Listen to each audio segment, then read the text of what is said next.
दिया +3 as it is, इसको solve किया, x एक साइड में, कांस्टेंट एक साइड में 11, बट 11 पे टिक मत करो, ये तो फर्स्ट है, क्वेश्चन ने थर्ड बोला है, तो 11 + 4, सेकंड बोला होता तो 11 + 2, चमका। और ये भी आपने चमकाया कि सिंगल वेरिएबल के फॉर्म में डायरेक्ट सॉल्व करो, मल्टीपल वेरिएबल है, गोइंग विथ ऑप्शन। चलो guys, now the sum of digit of 2 digit number is 15। कोई तो 2 डिजिट नंबर है, अगेन मैं मान लेता हूँ वो 2 डिजिट नंबर कौन है, ए बी। तो क्वेश्चन बोल रहा है उसके डिजिट का सम is 15 and the difference is 3। अब डिफरेंस उसने ऐसा थोड़ी बोला है ना कि ए का बी से या बी, भाई सम में फर्क नहीं पड़ता है, सम आप a + b बोलो या b + a बोलो, one and the same thing. लेकिन डिफरेंस में ऐसा थोड़ी होता है ना कि जो a - b आएगा वही b - a आएगा, नहीं।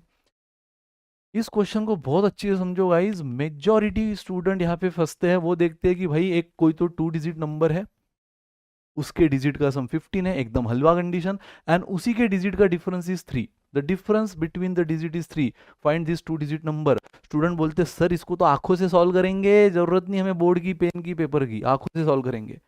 सिंपल एक ऐसा 2 डिजिट नंबर है जिसके डिजिट का सम 15 होना चाहिए, जिसके डिजिट का डिफरेंस 3 होना चाहिए। वो आंखों से जाते हैं, पहले ऑप्शन पे नजर डालते हैं, 6 + 9 सर डिजिट का सम 15, 9 - 6 सर डिजिट का difference 3, sir A is the answer. भाई गलत, गलत, क्योंकि ए आंसर है तो ये कहाँ गलत है मुझे बताओ।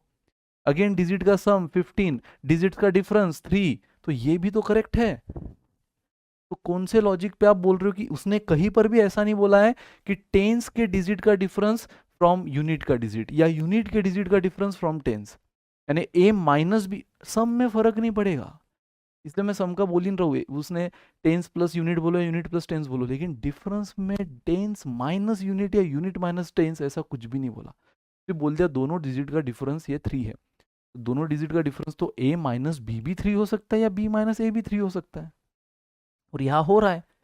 सम तो देखो 6 + 9 लो तो भी 15 हो रहा है, 9 + 6 लो तो भी 15 हो रहा है, लेकिन डिफरेंस देखो इस बार यूनिट माइनस टेंस 3 आ रहा है, और इस बार टेंस माइनस यूनिट 3 आ रहा है, बट उसने स्पेसिफाई कुछ भी नहीं किया कि टेंस माइनस यूनिट लेना है, यूनिट माइनस टेन। तो गाइज हम क्या बोलेंगे, आंसर है नो।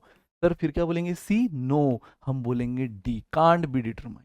हाँ ये तो हो ही नहीं रहा है, क्योंकि देखो इसमें 15 आ रहा है सम, लेकिन 8 - 7 1 ही आ रहा है, तो भले ही बी गया, लेकिन गाइज यहाँ पे अब फिर भी 2 ऑप्शन है ना, जो क्वेश्चन ने जितना बोला है दोनों को सेटिस्फाई कर रहा है, इन दोनों कंडीशन को ये दोनों ऑप्शन पूरी तरह सेटिस्फाई कर रहे हैं। तो यहाँ पे फिर हम क्या करेंगे, अक्कड़ बक्कड़ बम्बे वो 80 90 ना, हाँ जिस पे 100 आया उस पे टिक कर दो, नहीं, ठीक है, कांट बी डिटरमाइन, इस ऑप्शन को रिस्पेक्ट दो। अब समझा गाइस, तो बहुत इजी क्वेश्चन था, बस यहाँ पे majority student go with the flow, पहला ऑप्शन ट्राई करते, सेटिस्फाई हो गया, टिक कर देते, है ना। लेकिन यहाँ पे ठीक से समझो, उसने डिफरेंस बोला, और डिफरेंस में मैटर करता है कि आप a - b ले रहे हो या b - a, बट उसने वो स्पेसिफाई नहीं किया है।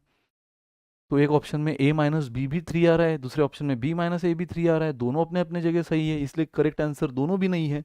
करेक्ट आंसर क्या है, इसलिए तो उसने कांट बी डिटरमाइन आंसर दिया ना। कांट बी डिटरमाइन का मतलब ही है कि हम ठोस सबूतों के साथ नहीं बता सकते करेक्ट आंसर कौन सा। नन ऑफ दीज और कांट बी डिटरमाइन में बहुत फर्क है।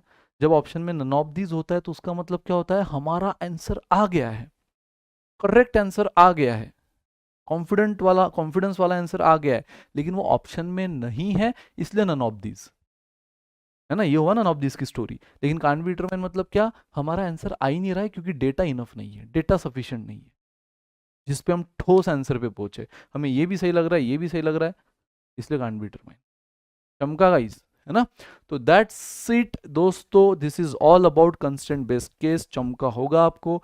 तो यही करना है, ओमेट की डायरेक्ट वैरायटी में बार बार बोल रहा हूँ, कैट में आपको इनडायरेक्टली बहुत काम आएगी, कंडीशन को समझने में, कंस्टेंट को समझने में, कंडीशन बनाने में, और विथ ऑप्शन के अप्रोच को खासकर समझने में, ठीक है गाइस। और ये चीज भी समझो, 100 बात की एक बात, इस टॉपिक का अगर मैं थंब रूल बताऊं, थंब रूल कि जो सबसे बेस्ट आइडिया ऐसे क्वेश्चन को सॉल्व करने की, तो जो ज्यादा वेरिएबल से भरे हुए होते हैं उसको ऑप्शन से करो, जो सिंगल वेरिएबल के फॉर्म में इक्वेशन होता है उसको डायरेक्ट करो, फिनिश। तो आई होप आपको क्लियर होगा, नेक्स्ट टॉपिक में मिलते हैं, तब तक के लिए bye bye, good day, take care, enjoy.